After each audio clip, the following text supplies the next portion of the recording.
because I don't want to go backwards. I want to keep going forward. Together, that's exactly where we're going to go.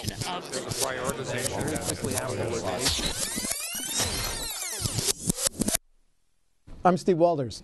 And I'm J.R. Ross. This is Rewind, Wisconsin's summary of this week in the Capitol, and we're going to do things a little different this week. On November 4, we know who will make the fiscal decisions and pass the next state budget. Governor Scott Walker and GOP lawmakers in both the Senate and the Assembly. This week, we learned the size of the financial decisions that they will have to make. So Wisconsin and I got a little creative, and we're going to play Wisopoly. We're going to try this. JR, we were told yesterday by the Department of Administration that they anticipate general fund tax collections in the next biennium, July 2015 through June 2017, of $30.65 billion. Well, using monopoly money here, we have $30.65 billion. Okay? But now, you and I, having been around the Capitol a while, we know the first thing we have to do is pay the bills. So let's pay the existing bills. So, JR, so our first bill, is $10.3 billion in K-12 school aids. So go ahead and pay that bill, sir. So we got that one? Yep. Okay. Yep. And now, I'm going to pay health care for Medicaid, $4.8 billion. Oh, I got to move my top hat. You're the race car on the top hat. $4.8 billion for Medicaid, which now pays for health care for 1 out of every 5 Wisconsin residents. Okay, what's the next outstanding? Corrections and prisons, $2.2 billion. Okay, right. That's just to run the prison system. It's assuming no reforms. The subsidy for the 26 campus UW system. It's my turn to pay the bill, man.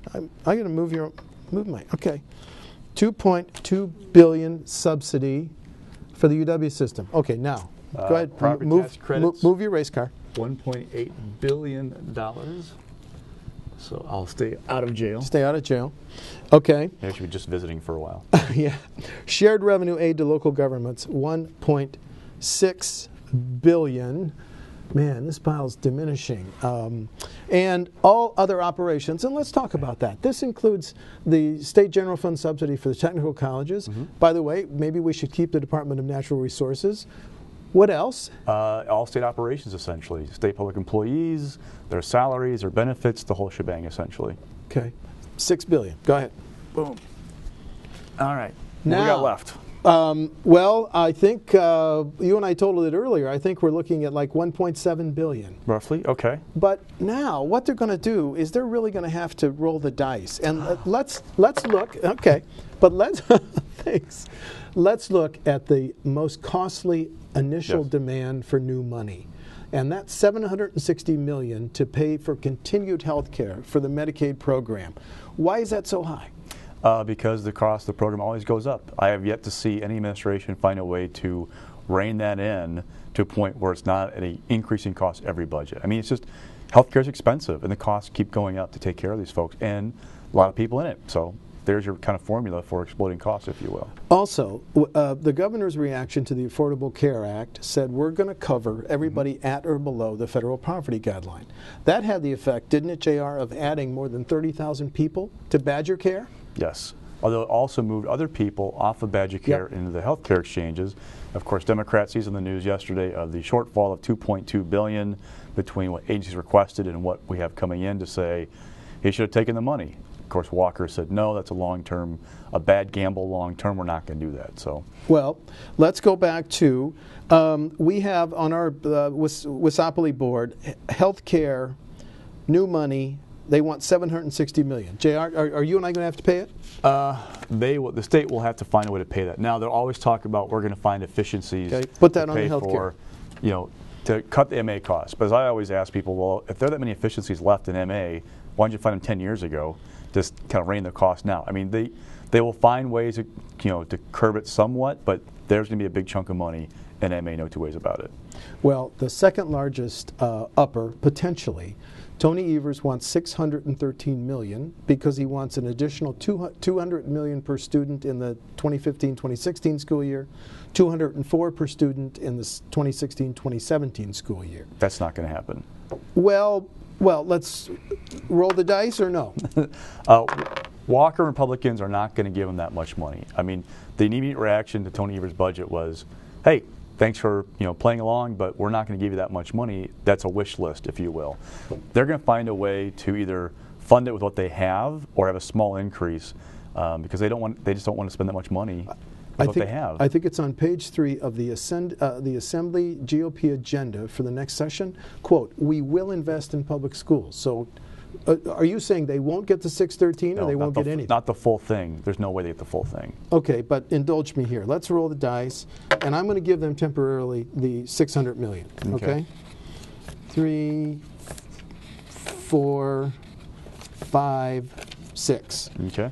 Education request K-12 right there. Now let's talk about the third biggest upper. Secretary of Transportation Mark Gottlieb wants not only $750 million in higher taxes and fees, but he wants $574 million from the general fund. Yes. Which is an increase of 400-some million, right, compared to the current transfer? Because Republicans, if they took over, said, okay, look, Governor Doyle transferred money from the general fund, the transportation fund, from the transportation fund, the general fund to make things balance. When he was in charge, we need to reverse that and try and make our transportation fund whole. So they went the other direction. So they've been transferring the money back. Yep. So I've been doing it as $30 million. That's 133, but you're right. You're right. So now he wants the extra $400 million. How's that going to work out? Well, go ahead, roll the dice. All right. So let's go ahead and give it to him for now. Let's give it to him. Go ahead, count it out. Do we have enough? 1, 2, 3, 4. Yes, but there's nothing left. We're short. Transportation is over here at 574. What about the Board of Regents said, Governor, we'll live with your additional 2-year tuition freeze, but we need $95 million to support UW programs to live with the freeze. We're out of money to pay for that. Oh, but they've got money in the bank, and that's going to be the argument from Republicans is, look, they had $1 billion, and they call it a slush fund, Republicans do, just 2 years ago. UW says it's a reserve, it's what we need to have, in the bank, so that money's already committed. Republicans are like, so what? You've got that money in the bank, you're not going to ask for tuition increase at a time when we're trying to balance this budget and make college more affordable. You live with what you got. So I'm guessing the sentiment right now is UW will not get a big boost in this budget. They'll have to live with what they have. Okay, so you're zeroing out the UW in terms of additional money, but over here we're giving them 2.2. Yeah. So not an absolute zero, but it's going to be pretty close, if not zero. Okay, now the wild card, JR, is you've heard the governor and you've heard Speaker Voss, and it's part of the Assembly GOP agenda. They want a tax cut, which is right over here. So is there nothing left to pay for that tax cut? Well, here's the other thing. The tax and fees and transportation, $750 million. Will Republicans go for that? Now, Walker's already talked about there will be significant changes to that budget before I'm done with it. Well, is he going to raise taxes and fees on gas and new car sales? If he does, he's got to find an offset, if you will, either through income or property, more likely property, to at least be able to say, my overall budget still cuts your taxes, because he cannot have a tax increase in his budget. A, the base will go crazy, and B, that's not good when you're running for president to have your last budget before you go out there and sell yourself nationally, I raised taxes, even with more money coming in than we had before. But let's go back to what we gave Secretary Evers. We gave him $600 million. Now, is it possible that they would take half of that, $300 million, and apply it to a tax cut? But they also got to take care of other costs. So there are other agency requests out there that would demand money. So do they give anything more to DAT cap, anything more to these other agencies that have requested, or whomever? They're going to starve those. Money. Potentially starve those. So go ahead. The other thing is they've talked about reforming government. Now we've heard that mantra for years from Doyle, everybody else. Right. What's it mean? Does it mean reorganizing things that you actually lose agencies or combine them? Do you actually just shuffle the decks and put more people in administration? Do you actually eliminate a secretary or two, a couple of top-level administrators, and have a true reduction? That's a huge question of what they're going to do with the organization of state government right now. Well, do you see the governor as more focused on changing the tax structure, reforming government? As he begins his budget prep, he's $2.2 billion down. Mm-hmm. We know that, but that's kind of a meaningless number because agencies never get. It's the wish list number. So the governor's top priority, once he gets back from Florida, which we'll talk about in a little bit, is what?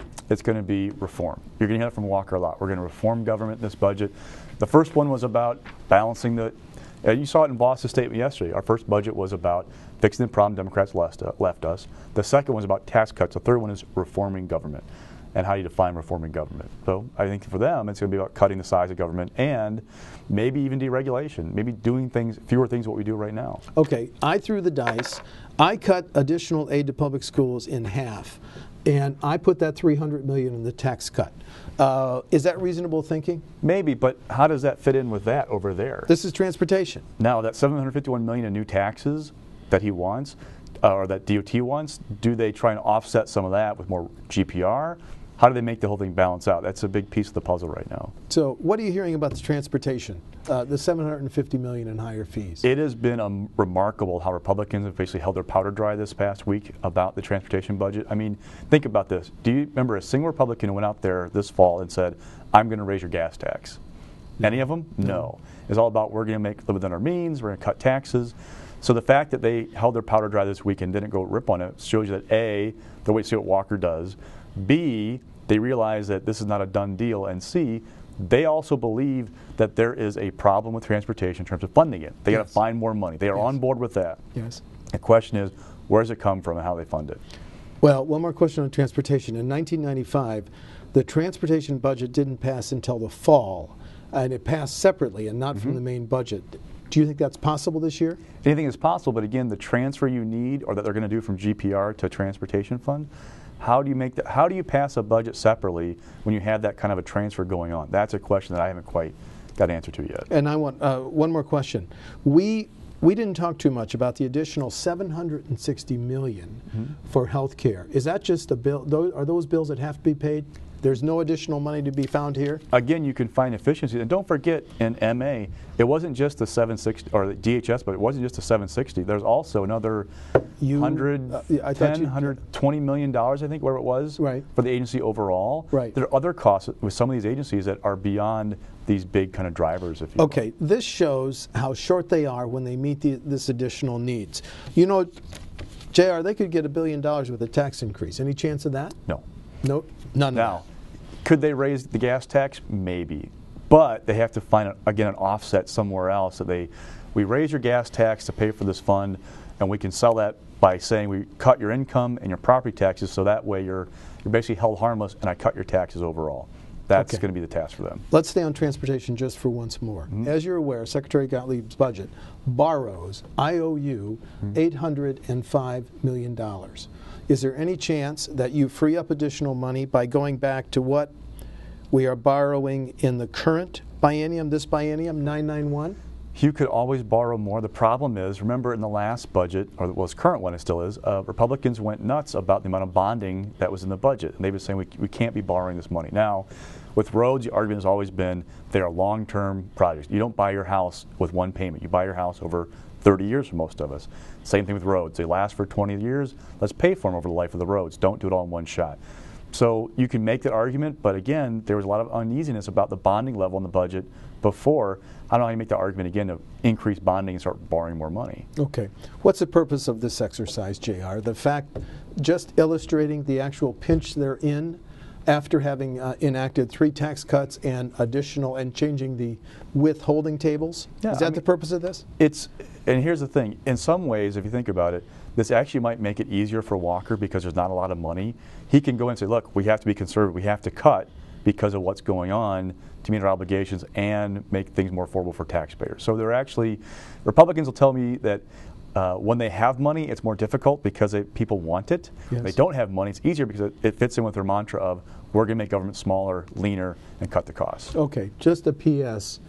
Look at the pile of paying the existing bills versus the relatively small amount that's left to pay all these add-ons. And don't forget, Democrats as prosecutors say, look, you're trying to cut taxes, and they'll argue it's for the wealthy, by starving schools. You're trying to pay for roads by starving schools. They're going to have a message of their own saying, where are your priorities and why they don't match up with what we believe Wisconsinites really like. Okay, thanks. I hope that worked.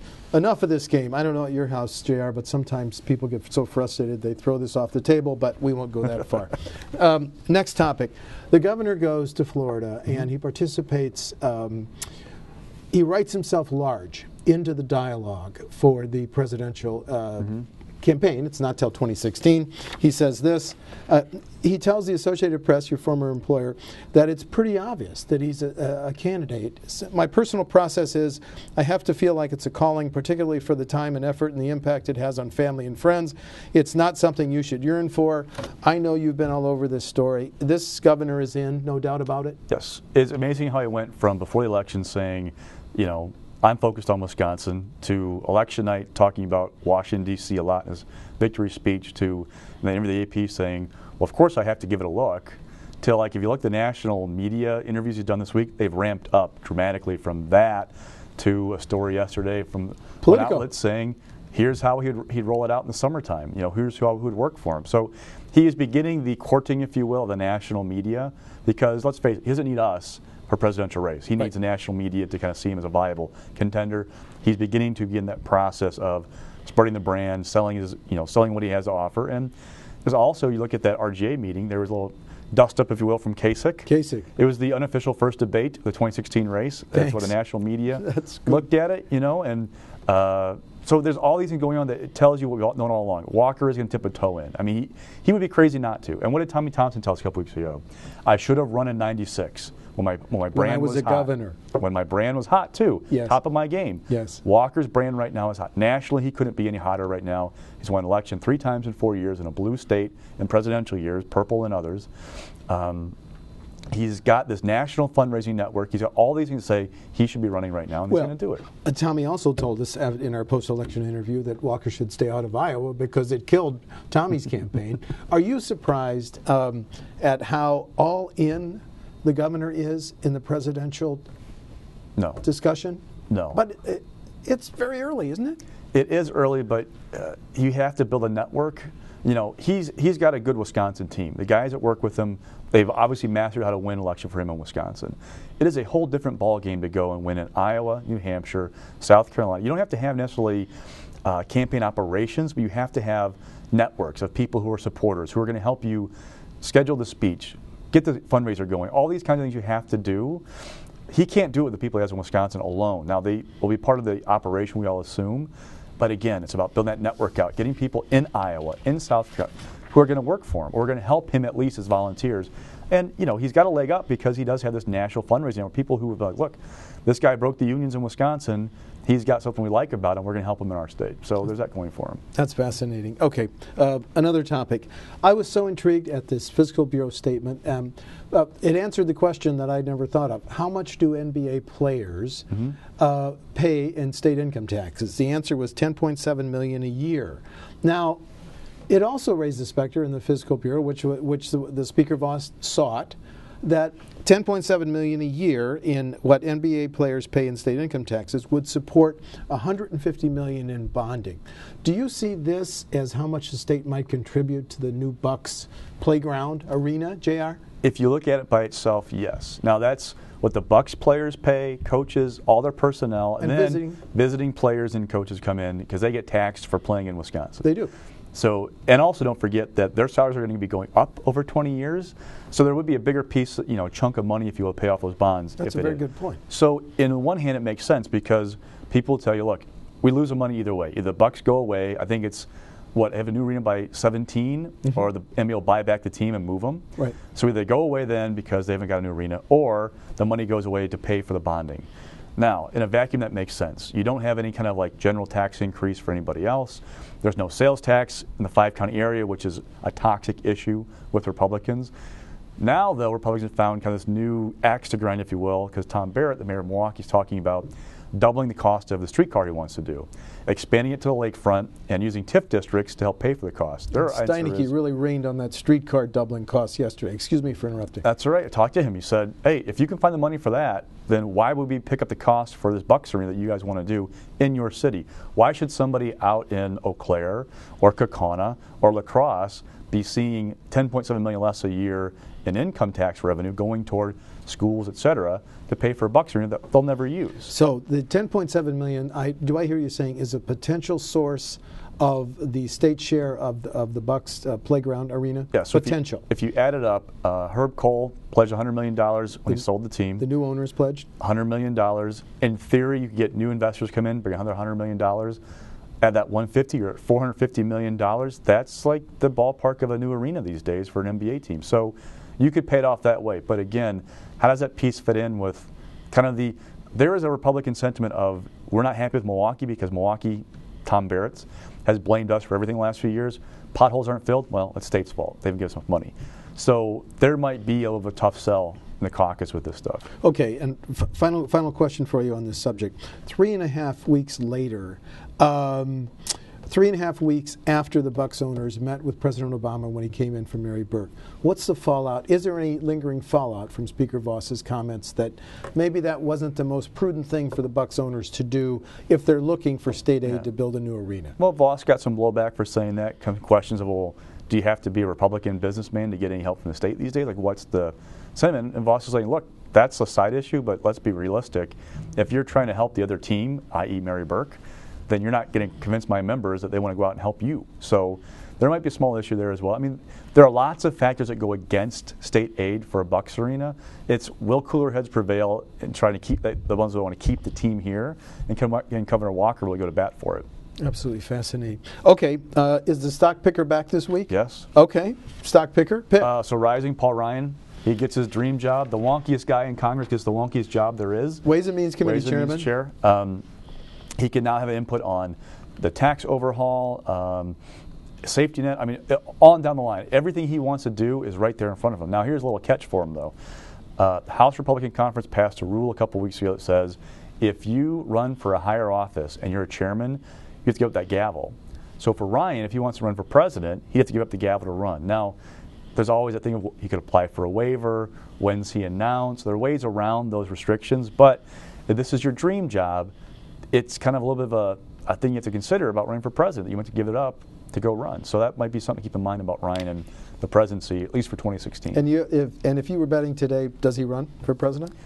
Most folks I talk to don't think he does. They think he wants to do that. I mean, remember, he's 44, turning 45 in January. Young kids. He can do the Ways and Means stuff. He can really eat that up for a few years, do it for 6 years, or whatever he can do as term limits, build a platform of reform, a reputation of reform, and then run after that. You got plenty of time. Yeah, okay. Mixed. Ron Johnson, so a rarity he's for the a incoming freshman. chairman of the Senate Homeland and Government Affairs Committee. Also the quote-unquote most vulnerable senator in the United States for 2016. Yeah. So, I mean, the chairman thing is great. That is good for him. It's a rarity. The two guys ahead of him seniority-wise, one's retiring and one wants to chair something else, so he's going to slide in that spot. Have an opportunity to work on things like immigration reform, although after last night, who knows how that goes with the Republican-controlled Congress. But he has an opportunity to have an imprint, if you will, in talks. But look at 16 and the map. I mean, there is no bluer state in a presidential year than Wisconsin right now in terms of like Republicans who are trying to win elections. Us and Pennsylvania are kind of neck and neck. So that's very difficult for him. I went back and looked. No Republican has won a Senate seat in Wisconsin in a presidential year since Caston in '80. No senator from either party has won Wisconsin in a year in which the other party won the presidency, Wisconsin, since '68 when Nixon won, and it was Gaylord Nelson, right? Yeah. So so think about it. We're expected to go blue now. Let's say Governor Walker out of the mix for now, whether he would win Wisconsin presidential year, but we go blue in presidential elections. So look at that dynamic for Johnson. You've got Hillary Clinton, maybe, likely, whatever. If she's going to win Wisconsin by 4 or 5 points, how do you flip that many voters to win re-election against Russ Feingold, Ron Kind? I mean, you know, it's a very difficult proposition for him in a presidential year. And a PS on this. Thanks for Wisopolitics had a very nice awards party last Friday. It was very nice. Thank you. And one Democrat whispered, Feingold comes back in March to run against Johnson. Did you talk to the same Democrat? No, but I've been hearing from lots of them saying he's going to come back. But, you know, again, Russ is Russ. He will come back when he wants to come back. You know, Democrats want him here now, raising money, laying the foundation. He'll come back when he's ready to come back. And falling, sir. Evan Goyke, remember it's a 2-week look this week, and last week was not good for him. What's the old thing in politics? You got to take out the king, make sure you leave him dead, because if you don't, you're in trouble. And he went after Peter Barker, who's not really a king, if you will, because he's in the minority of 36 seats. But it's still, he made a push for leadership and fell short. That's kind of tough sometimes. Now, there aren't that many things that Peter can do to like punish Evan, if you will. Right. But he's going to get, you know, his knuckles wrapped a little bit. He's going to be out of favor a little. They still want to be part of the team, but a little lesson for you. One, again, make sure you have the votes. He said he did. He obviously didn't. And this other thing is, people were very happy in the Assembly Democrat caucus about the elections the last 2 times because they lost seats this time, right, and they barely broke even last time. So there's a results-oriented business, and Peter was vulnerable because of that. But Evan was not necessarily the perfect vehicle, if you will, to challenge. One, he's only a freshman. One, his second term. That's not really the ideal person to lead a caucus out of the wilderness. And two, Peter kind of made a compelling argument, what I heard, of, look, our people who, a lot of these key seats, they overperform compared to Mary Burke. So we actually did better than we did last time when Barack Obama way overperformed us. We got the right formula going. Give us another shot. Well, okay, but follow-up question here. The Peter Barker's new assistant is Katrina Shanklin. She's 27 Freshman. years old. So here's my question. Is there an emerging group of Assembly Democrats that they didn't succeed in electing Goyke, but did they send a message with the number 2 job? They've got a seat at the table. And look at the caucus now, 36 members. I can't remember how many of them are first or second year term, but it's like more than half, maybe close to 2/3. I mean, there is a very young caucus. But again, with some Democrats, their problem is not the safe seats in Green Bay and Eau Claire and Milwaukee and Dane County. It is winning those seats out in Chippewa Falls and the Wausau area, the Coosa. These are the places they got to win to get back. Well, I want to, just a final point. You pick Goyke as falling. How far can he fall? Well, that's a good question. But what happens? Does he like stay in the 4th floor for his office or get a bad parking spot? I mean, you think about the number of committees they're going to have in the Assembly this session. It could be, what, 42, 45? They've got 36 members. How do you fill, even 3 slots per committee, how do you fill all those out using Evan Goyke? He's on Judiciary. He is a lawyer. Would they take that? I mean, there are lots of things you could do, yeah, but what message do you want to send for Peter Barker kind of going forward about unity in the caucus, that kind of stuff? And if they lose 3 more seats 2 years from now, maybe there's a different Assembly Democratic leader. They have to do, if they do what they did this election, where they found good candidates, raise decent amount of money, and can use that with presidential turnout, they should win back some seats. Now, should is the key word. But if they don't, then yeah, you're really talking there's something wrong over there. Well, that's Rewind, and we're going to take the day after Thanksgiving off. And Jared, do you want to raise? You need 100 or something? That's Rewind. Thank you. I'm Steve Walders. And I'm J.R. Ross. Thanks.